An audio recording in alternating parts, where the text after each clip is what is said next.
Hello there, my beautiful friends. Namaste. I am Jill Loftus of Nuit Astrology. Welcome to your planetary energy forecast for the week of September 26th, 2022. Now, as we enter this week, this is a really a week full of blessing energy. There are a lot of powerful trines happening and some lovely sextiles as well. And because of the challenges coming up in October, and I hope you'll watch the forecast for that, so that you have a little heads up on that. There's a lot of energy change. There's a lot of shifts of planets changing signs or stationing direct during the month of October. So take advantage of this week. This week is even though with Mercury retrograde, even with a lot of the planets retrograde, this is still a week where you can gain some traction and get going. So take those opportunities as they come to you. Remember, the door does not always open and stay open forever, right? Now, I'm not saying look before you leap. There's going to be some oppositions to the Jupiter, so there's this potential to take it too big. But look at those opportunities that are presented to you this week and go for it. Now, I'll touch on the new moon because this is being posted on Sunday, and the new moon is today. It is at 5:55 p.m. on the east coast of the United States, and it is at 1 degree 59 minutes of Libra, right? So right around 2 degrees of the sign of Libra. This is a powerful moon. I'm going to look at the aspects here. It right before it becomes full in the morning, it's going to go across from Neptune. It's going to touch Venus. It's going to trine Pluto. It's going to touch the Mercury, and then it's going to come to this new moon period, right? So you're still going to be steeping in all those really kind of lovely and strong energies. So set those intentions probably a little after. I always I've learned to let the moon get a little bit of momentum going. So maybe 6 o'clock, 7 o'clock on the East Coast with East Coast time.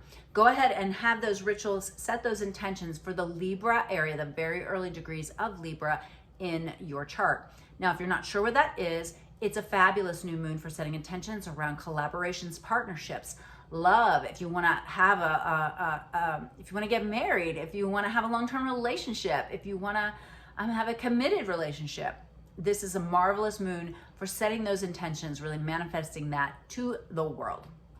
Now on Monday, the 26th, we've got a lovely energy. We've got Venus trining over to Pluto. Now, Venus and Mercury are traveling really close together. So on that same day, Venus and Mercury will come together. But Venus first is going to send this beautiful beam of blessing over to Pluto and Capricorn, right? From Virgo to Capricorn.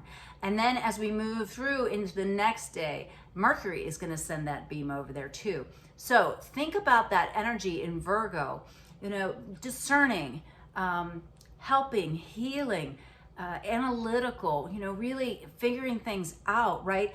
And with the trine over to Pluto, it gives you that opportunity for change, right? So solutions may present themselves. You are at the, push last degrees of Pluto, right? I think it's stationed around 26, and getting ready to move forward next month. So keep that in mind. Really see how you can take these opportunities, these ideas, and align the mind with the heart and make choices to move forward. There's really, really interesting energy on that Monday. It also has a Libra Moon on that day that trines over to Mars and trines over to Saturn. So that's some sticking power, friends. That's some sticking power. So that's really, over to Gemini, from Libra to Gemini, and over to Aquarius, right? This is positive energy. So take advantage of it. Don't waste that day of the 26th. On the 27th, we've got the exact trine of the Mercury, right? To the Pluto again. So just, really powerful day for ideas. Maybe something you have to redo or reconsider or rethink because Mercury is retrograde. On the 28th, Mars in Gemini is going to trine over to Saturn and Aquarius, right? This is beautiful. So Mars in Gemini is a very mental placement for Mars. So it may be more about talking and thinking versus other types of actions. But with that Saturn Aquarius, it gives it some sticking power. It gives it some glue, some heft, some weight. So it's an important day to monitor your mind and your mouth so that you are really speaking only the things that you want to manifest, that you want to bring forward, that you want to actually happen. It's a very powerful energy as well. Now, on the 29th, we have a Venus vibe change. She is moving into Libra, and she digs it there, all right? She's most at home in the signs she rules, right, which is Taurus and Libra. So having the Venus move out of that Virgo, which can be a little bit of a difficult placement, into the Libra, I think you'll really feel the difference. Love will be in the air, the desire to partner, the desire to be more social, the desire to make things more beautiful and be more balanced are all going to be there on Thursday, the 29th. Now, this is also a really big moon day. The moon is in Scorpio, right? So it's going to be across the sky from Uranus and Taurus. So that's always a little bit of tension there.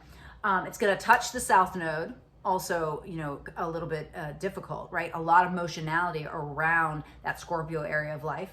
And then it's going to square over to Saturn. All right, I would watch the news on this day. It might be really interesting. It is, though, going to get some help. That Scorpio moon is going to get some help because it's going to trine Neptune in Pisces and sextile both the Mercury in Virgo and the Pluto in Capricorn.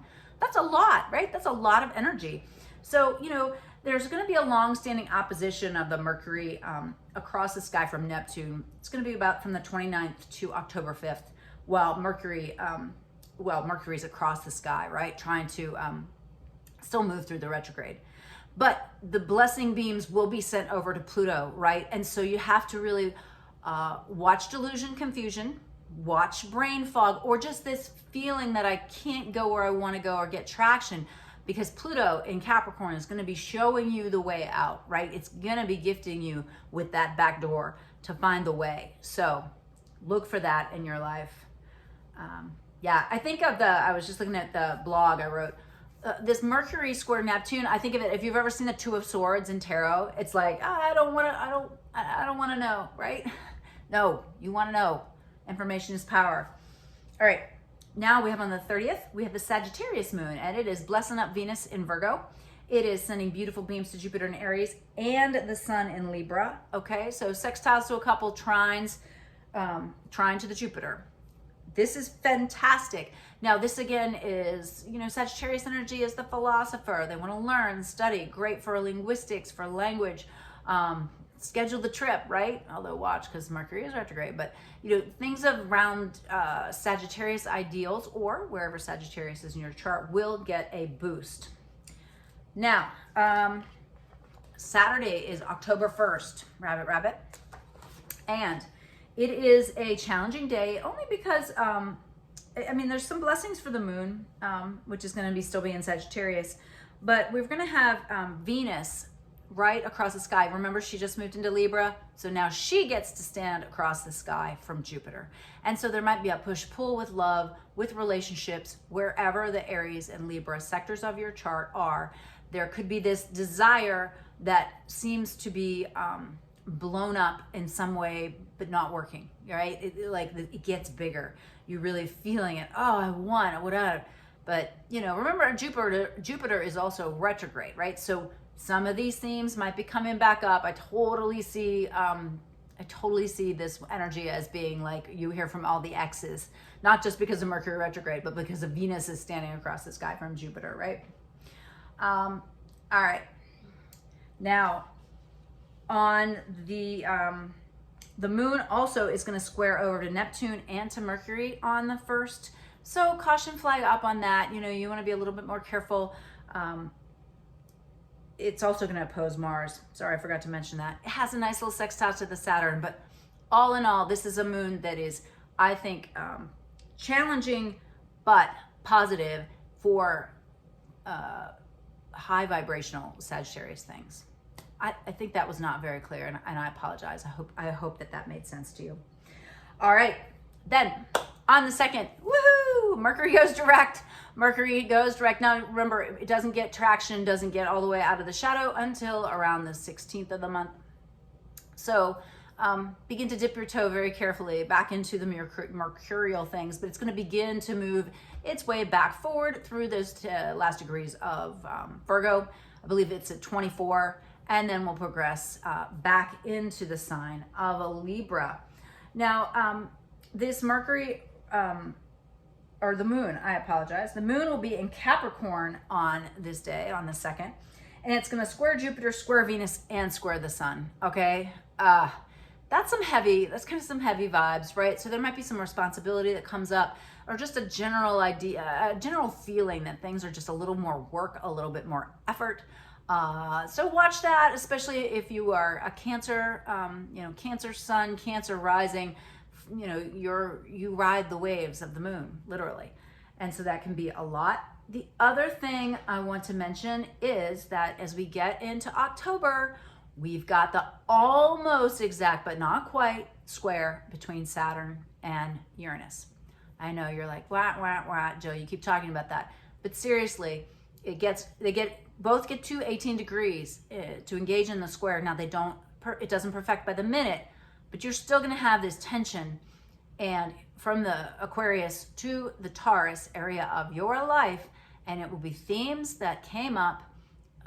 You had 3 exact hits in 2021. The last one, I believe, was like Christmas or right around New Year's, right in that time period. So think back to what was going on then for you, and you may have some more challenges around that, or that might find its final unwinding in the month of October. So do watch that forecast for the month of October. It came up with a really interesting tarot spread. I did the tarot spread a couple days ago for that, so interesting stuff. All right, well, stay tuned for the tarot spread for the week of September 26th, and I'll see you in the next video. If you like this, please share it with a friend. Please comment below, like it. It helps the channel to grow. I appreciate your support. Namaste. Bye. Hi.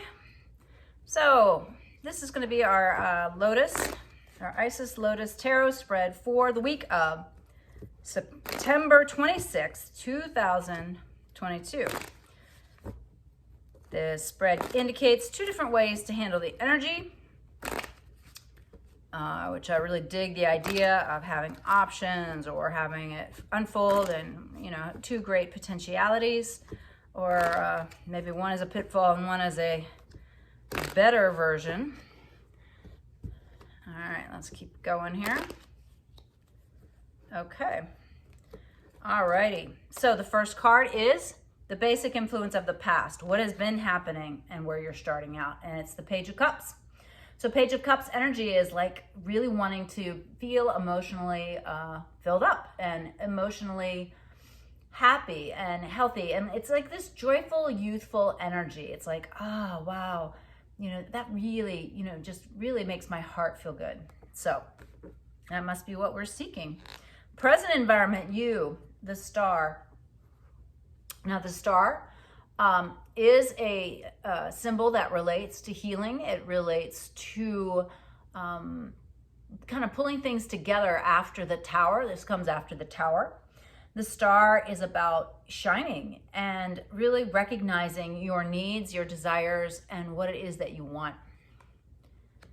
All right, present environment, King of Wands. So the potential of dealing with either someone who is just really a very strong male energy, or anger. There could be some anger and upset. That's what I'm feeling. I'm feeling some anger and upset. Well, here comes a cat. Hello, Gemini. Okay, I'm rolling with it. All right, the beginning of the culmination of the influences, we've got the 8 of Cups. As I mentioned last week in the forecast, I call this the Tupac Shakur card because he had a great quote where he said, you can spend days, hours, weeks, months, years thinking about what could have or should have happened, or you can leave the pieces on the floor and move the fuck on. So it's interesting, we did receive this card last week, and so here it is again. The culmination of these influences is there is something that you have to just walk away from. It's not working anymore, and it doesn't matter how much time and energy you put into it. All right. Now, this is a key card. This is the card of the future that is coming. 3 of Pentacles. All right, so you are in the preparatory phases. All right, this is a card indicating that you've made some changes and you're working on it, right? But it's an indication of progress, right? But you're starting something new, right? You're beginning to either gain some new skills, have the new thought. Very positive. All right, now there's going to be 2 modifiers on this. Possible forces in play. that influence this. The first one is the Page of Wands. So again, page energy. Page of Wands is different than the Page of Cups, as in because this is more of a I want to take action. Not just I want to feel fulfilled. I want to move forward. I want to make a decision. It's time to do something. All right. The other possible option, Four of Pentacles, is to be a little more conservative in your approach, right? To hang on to money, time, and resources, because yes, you are working towards your future, but it's not quite right. It's not quite the time. And you might also need to keep your plans on the DL here. This is keep your information to yourself. All right. Now, near future card. This is another key card.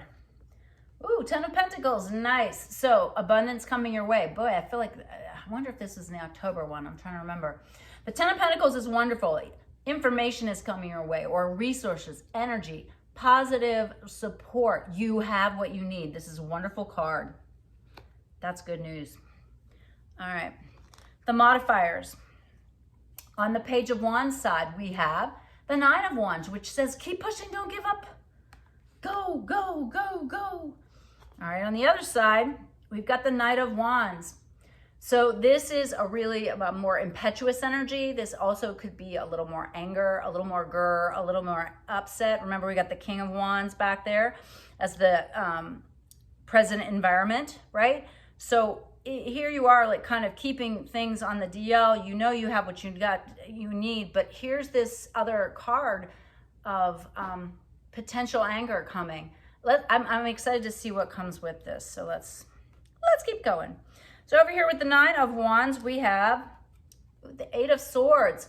So this is an indicator that you're worrying about something. So, you know, you've made the decision, you're preparing for the future, you want to take action, you have the resources, you don't give up, but then there's worry and you're holding yourself back. This is just the concerns are in your head. This is a reassurance that it is just in your head.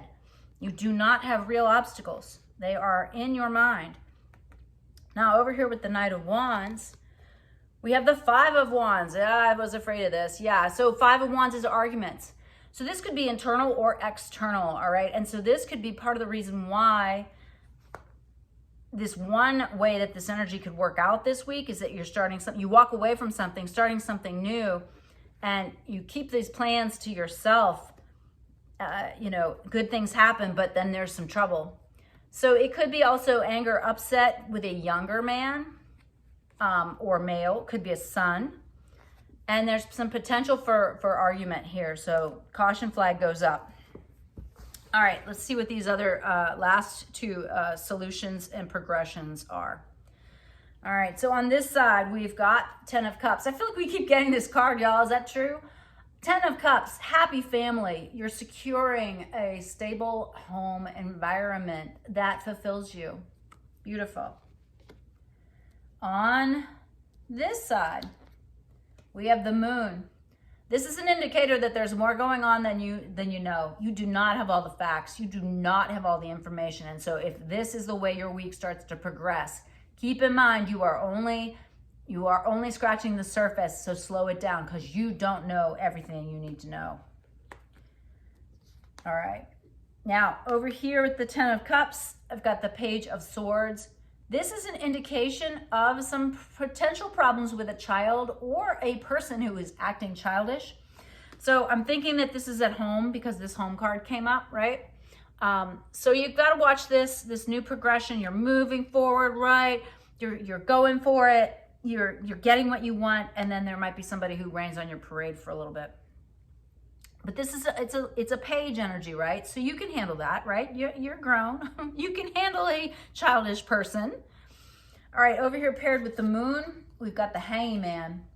The Hangman says, maybe not yet. You know, not quite the same as Four of Swords energy. It's more of a putting yourself in a little bit of a more awkward position, taking on a little more difficulty, a little more stress or strain. Could also be you have to remove yourself from the situation for a while to gain some perspective as well. Yeah, interesting week here. Interesting week. I don't see anything dire, but definitely if you feel like you need to keep to yourself and pull back versus initiating, watch out for some anger, upset, potential issues with the people around you. All right. All right, well, I hope this is useful, helpful. It's a very interesting spread based on that new moon in Libra. I think this might have a lot to do with relationships this week. So, all right, I hope this was helpful. Please like, please share. That way I can keep producing this content at no charge. I hope you have a wonderful week. Bye.